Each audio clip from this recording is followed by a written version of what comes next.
श्री शिवाय नमस्तुभ्यम।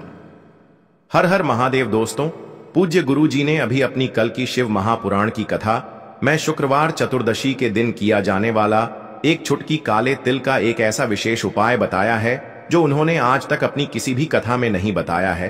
पूज्य गुरु जी ने कहा कि जब आपके हाथ तंग चल रहे हो, जब रुपये पैसे कहीं से प्राप्त ही ना हो पा रहे हो, जीवन में चारों तरफ से सिर्फ और सिर्फ परेशानियां आ गई हो, उनसे बाहर निकलने का कोई रास्ता ना दिखाई दे रहा हो, तो 28 मार्च 2025 शुक्रवार चतुर्दशी के दिन कर लेना एक चुटकी काले तिल वाला यह उपाय होगी।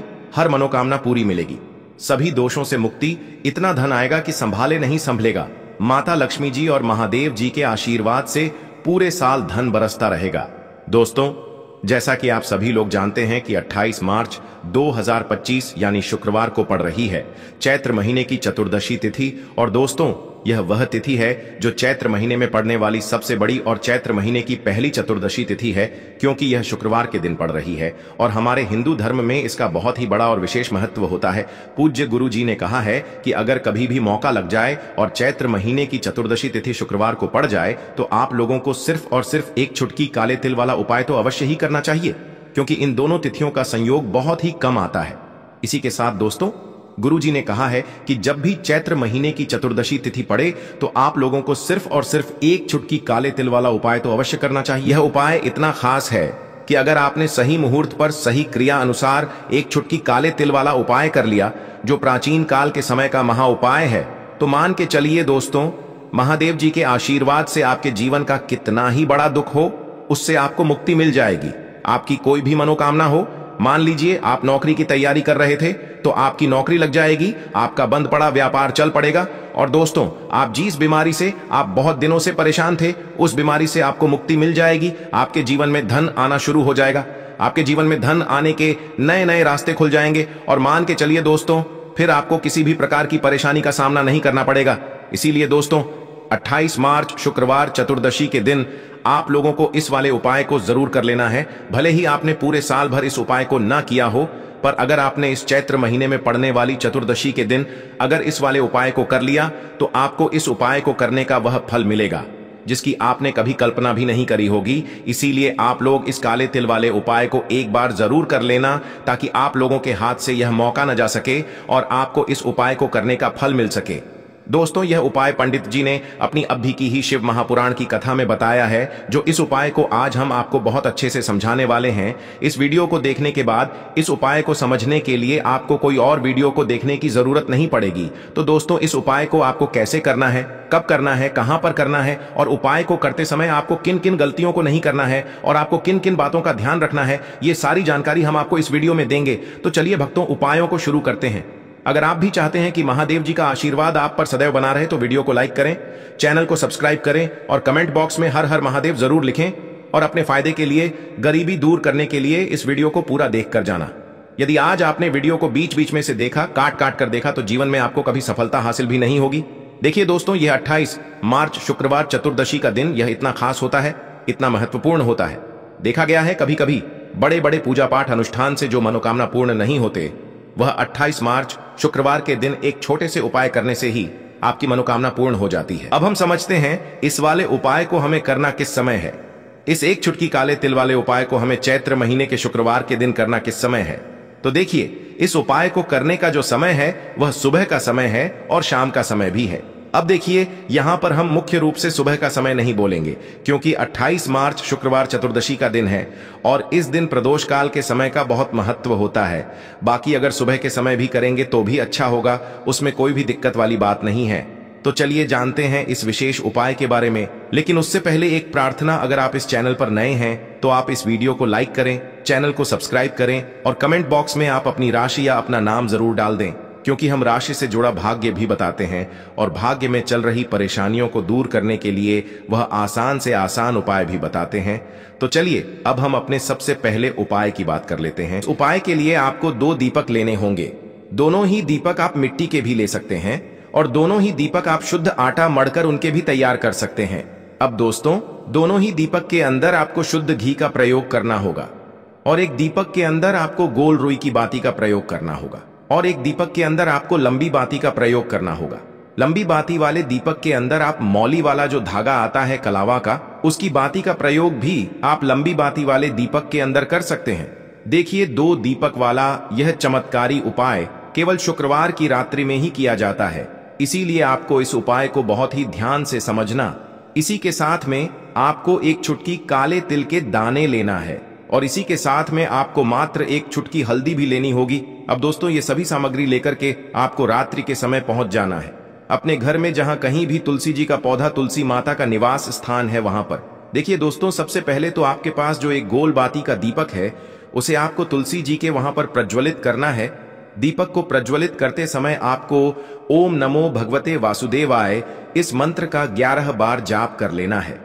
अब देखिए दोस्तों, आप जो एक चुटकी काले तिल के दाने लेकर के आए हैं, उन्हें आपको अपने सीधे हाथ में रखना है और जो आपने गोल बाती वाला दीपक प्रज्वलित किया है माता तुलसी जी के वहां पर, उसके ऊपर से आपको इन एक चुटकी काले तिल को घड़ी की दिशा में घुमाना है। आपको अपना नाम और अपनी गोत्र को बोल देना है और फिर आपको इन काले तिल को उस जलते हुए दीपक के अंदर डाल देने हैं। देखिए, काले तिल भगवान विष्णु के पसीने से उत्पन्न हुए हैं और जब भी हम यह दीपक की रात्रि में प्रज्वलित करते हैं तो इससे हमें हमारे कर्ज में राहत मिलती है, हमारे जीवन में धन प्राप्ति के नए नए मार्ग खुलते हैं, हमारा अगर कोई भी कार्य रुका हुआ है तो वह भी परिपूर्ण होता है। देखिए, गोल बाती का जो दीपक है, विशेषकर हम माता तुलसी के वहां पर भगवान विष्णु और माता लक्ष्मी के निमित्त प्रज्वलित कर रहे हैं। इस प्रकार से आपको यह दीपक प्रज्वलित कर देना है। अब जो आपके पास लंबी बाती का दीपक है, एक चुटकी हल्दी है, तो इससे आपको लेकर के पहुंचना है अपने घर के मंदिर में। आपके घर के मंदिर में माता लक्ष्मी की जो भी प्रतिमा की मूर्ति है, उनके सामने सबसे पहले तो आपको यह लंबी बाती का दीपक रखना है, फिर आपको दीपक को प्रज्वलित कर देना है। दीपक को प्रज्वलित करते समय आपको ओम महालक्ष्मी नमः इस मंत्र का जाप करते रहना है। अब दोस्तों, आपके पास जो एक चुटकी हल्दी है, उसे आपको अपने सीधे हाथ में रखना है और इस एक चुटकी हल्दी को आपको उस दीपक के ऊपर से 11 बार घड़ी की दिशा में घुमाना है और आपको ओम महालक्ष्मी नमः मंत्र का जाप करते रहना है और इस एक चुटकी हल्दी को आपको उसे दीपक के अंदर डाल देना है। देखिए, एक चुटकी हल्दी वाला जो दीपक है आपके जीवन से दुर्भाग्य को समाप्त करता है, माता लक्ष्मी की आपको कृपा प्राप्त करवाएगा, धन प्राप्ति के आपके जीवन में नए नए मार्ग बनाएगा। देखो, अगला उपाय है, वह भी बहुत ज्यादा खास है। तीनों उपाय को आप जरूर सुनना, क्योंकि जो आपको अच्छा लगे वह उपाय आप कर सकते हैं। देखिए, इस उपाय के लिए आपको 2 हरी इलायची लेनी होगी। हरी इलायची आपको साबुत लेनी है, खंडित नहीं होनी चाहिए। और इसी के साथ में आपको मात्र थोड़ा शहद लेना है। शहद आपको मात्र आधा चम्मच या फिर उससे भी कम ले लेना है। और इसी के साथ में आपको एक दीपक ले लेना है। दीपक आप चाहे तो मिट्टी का भी ले सकते हैं और आप चाहे तो शुद्ध आटा मढ़कर उसका दीपक भी आप तैयार कर सकते हैं। इस दीपक के अंदर आपको मौली का जो धागा आता है कलावा का, उसकी बाती का प्रयोग करना होगा। यानी कि इस दीपक के अंदर आपको लाल रंग की बाती का प्रयोग करना होगा और इस दीपक के अंदर आपको शुद्ध घी का प्रयोग करना होगा। अब यह सारी सामग्री लेकर के आपको अपने घर में जो भी मंदिर है वहां पर पहुंच जाना है और आपको माता लक्ष्मी के किसी भी स्वरूप के सामने बैठ जाना है। अगर माता लक्ष्मी की फोटो है, माता लक्ष्मी की प्रतिमा है, तो उनके सामने आपको बैठ जाना है। अगर माता पार्वती की प्रतिमा है तो उनके सामने आपको बैठ जाना है, यानी कि किसी भी माता के स्वरूप के सामने आपको बैठ जाना है। अब देखिए, सबसे पहले तो आपको माता रानी के सामने थोड़ी सी चावल की ढेरी बना देनी है, यानी कि थोड़े से अक्षत के दाने आपको माता रानी के सामने रखना है। उसके बाद आप जो एक दीपक लेकर के गए हैं, उस दीपक को आपको उन्हीं चावल के दानों के ऊपर रख देना है और फिर इस दीपक को आपको माता रानी के सामने प्रज्वलित कर देना है। देखें, इस दीपक को प्रज्वलित करते समय आपको ओम महालक्ष्मी नमः इस मंत्र का लगातार जाप करते रहना है। दीपक को प्रज्वलित करने के बाद आप जो 2 हरी इलायची लेकर के गए हैं, उसमें से एक हरी इलायची को तो आपको उसी दीपक के अंदर डाल देनी है और वहीं पर आपको कम से कम 21 बार ओम महालक्ष्मी नमः इस मंत्र का जाप कर लेना है। अब आपके पास जो शहद है और एक हरी इलायची है, उसे सीधे आपको लेकर के पहुंच जाना है भगवान शिव के मंदिर में। पूज्य गुरु जी ने बताया है कि यह उपाय आपको सिर्फ और सिर्फ शाम के समय ही करना होगा। शाम को जब भी सूर्यास्त का समय होता है तो उस समय आपको यह उपाय करना है। लेकिन सबसे पहले तो आपके पास जो एक हरी इलायची है, उसे आपको उस शहद के अंदर अच्छे से डुबो देना है, यानी कि शहद का लेपन उसे हरी इलायची के ऊपर चारों तरफ आपको कर देना है। अब यह जो शहद से युक्त हरी इलायची है, इससे आपको भगवान शिव के शिवलिंग पर अर्पित कर देनी है और आपको वो श्री शिवाय नमस्तुभ्यम इस मंत्र का लगातार जाप करते रहना है। फिर इसके बाद आपको एक लोटा जल भी अपने साथ लेकर के जाना है, तो यह एक लोटा जल भी आपको धीरे धीरे शिवलिंग पर समर्पित कर देना है और आपको श्री शिवाय नमस्तुभ्यम इस मंत्र का जाप करते रहना है। फिर इसके बाद आपको अपने घर आ जाना है। इस प्रकार से आपको यह उपाय कर लेना है। तो चलिए दोस्तों, जान लेते हैं गुरुजी द्वारा बताए गए दूसरे उपाय के बारे में। देखिए, इस उपाय के लिए आपको लेना है 11 चावल के दाने। गुरुजी ने कहा है चावल के दाने खंडित नहीं लेने हैं, बिल्कुल साबुत होने चाहिए। उसके साथ में आपको लेना है एक बेलपत्र। बेलपत्र का भी एक नियम है, अगर आपके पास बेलपत्र नहीं है तो आप शिवलिंग से उठाकर उसको पुनः शुद्ध जल से धोकर इस्तेमाल कर सकते हैं। इस प्रकार आपको बेलपत्र लेना है। इसके बाद आपको एक लोटा जल लेना है। अब यह सब सामग्री लेकर आपको जाना है महादेव के मंदिर में।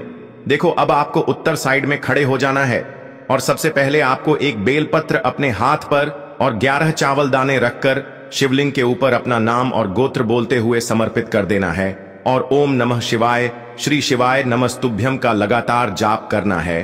अब आपको जो एक लोटा जल साथ में लेकर आए थे, उसे धीरे धीरे बेलपत्र और चावल दाने के ठीक ऊपर आपको समर्पित करते जाना है और शिव पुराण के मूल मंत्र श्री शिवाय नमस्तुभ्यम का 11 बार जाप करना है और अपनी मनोकामना बोलते जाना है।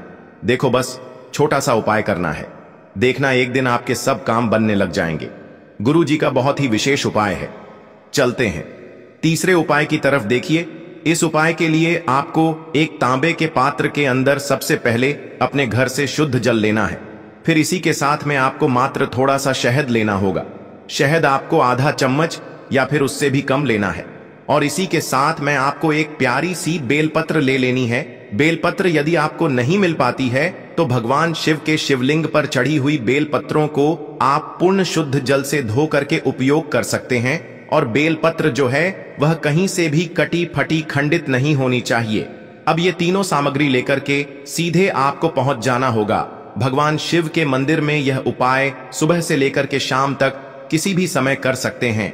देखिए, सबसे पहले तो आपके पास जो शहद है उससे आपको अपने सीधे हाथ की चिटी उंगली के जो पास वाली उंगली होती है, अनामिका उंगली, उसमें थोड़ा सा शहद आपको लेना है और इससे फिर आपको शिवलिंग पर जहां माता अशोक सुंदरी का स्थान होता है वहां पर आपको ओम का निर्माण करना है। लेकिन जलाधारी के बिल्कुल बीच में जो स्थान होता है उसे माता अशोक सुंदरी का स्थान कहते हैं और इसी स्थान पर आपको शहद से ओम का निर्माण करना है। अब दोस्तों, आपके पास जो एक बेलपत्र है उसे आपको अपने सीधे हाथ की हथेली पर रखना है और महादेव से आपको अपनी विशेष मनोकामना, आपके जीवन में जो भी संकट चल रहे हैं, जो भी समस्याएं चल रही हैं, जो भी जीवन में दुर्भाग्य बना हुआ है, आप अपने किसी भी कार्य में सफल नहीं हो पा रहे हैं, तो जिस भी प्रकार की आपकी समस्या है उसे दूर करने के लिए आपको महादेव से प्रार्थना कर लेनी है।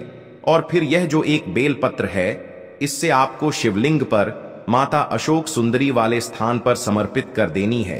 देखिए, जहां पर आपने ओम का निर्माण किया है उसी के ऊपर आपको यह बेलपत्र भी समर्पित कर देनी है। देखिए, बेलपत्र की चिकनी साइड का हिस्सा शिवलिंग से स्पर्श होगा और इसकी जो डंडी है वह आपको जलाधारी की ओर रखनी है। बड़ी पत्ती वाला भाग शिवलिंग की तरफ रहेगा। इसी प्रकार से आपको यह बेलपत्र समर्पित कर देनी है। अब दोस्तों, आपके पास जो एक जल का पात्र है उसमें से थोड़ा सा जल तो आपको बेलपत्र की जो आगे वाली पत्ती है उस पर आपको समर्पित करना है और आपको श्री शिवाय नमस्तुभ्यम इस मंत्र का जाप कर लेना है।